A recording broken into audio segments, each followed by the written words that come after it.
As you saw in Lateline, the government has publicly released its implementation study for its planned national broadband network. Prepared by the NBN's lead advisors, management consultants McKinsey and accounting firm KPMG, the report claims the network will be financially viable, even without Telstra's involvement. However, they've urged the government to strike a deal with Telstra to lower the estimated cost of up to $43 billion. Andrew Robertson reports. These two books might not look like much, but they cost $25 million to put together, and they contain the details for the broadband future of Australia. The implementation study confirms that high-speed broadband over a wholesale-only network for all Australians is achievable and can be built on a financially viable basis with affordable prices.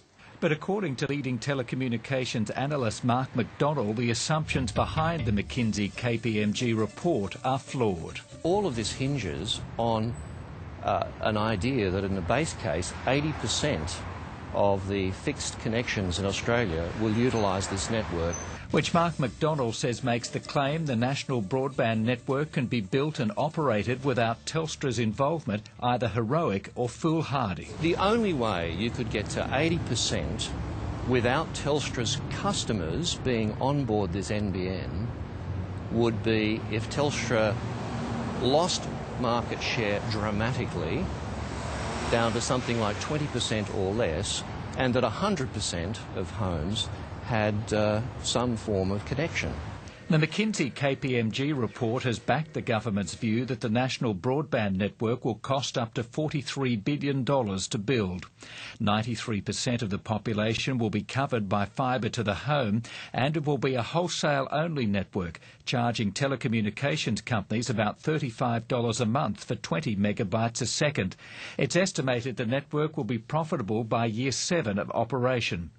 For Telstra's rivals who've battled the incumbent over access to its network for their whole lives, the endorsement of the NBN concept and cost structure is vindication of their positions. If we don't get broadband and fibre-based broadband into people's homes and everyone's homes, we will not participate in the 21st century. It is essential. It is the railways of the 21st century. We have to accept the facts that NBN is going to be a reality, that its impact on Australia, the Australian society and the Australian economy is going to be big and extremely positive. And both Optus and Primus reject Mark McDonald's claim that the numbers don't stack up without Telstra's involvement. Clearly it would be better if Telstra was involved, better for Telstra and for the economy and better for the country, but at some point in time, rather than buying duct access or access to the ducts under the streets, you might be able to just build them yourself.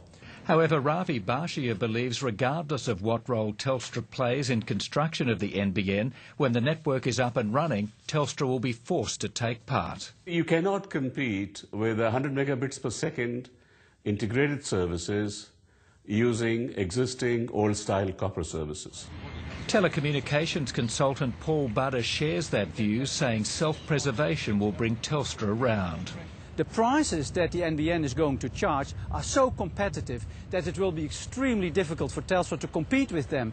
So if they don't cooperate, then it's quite possible that customers automatically will start transferring to the new NBN network. Telstra has refused at this stage to publicly comment on the McKinsey KPMG report.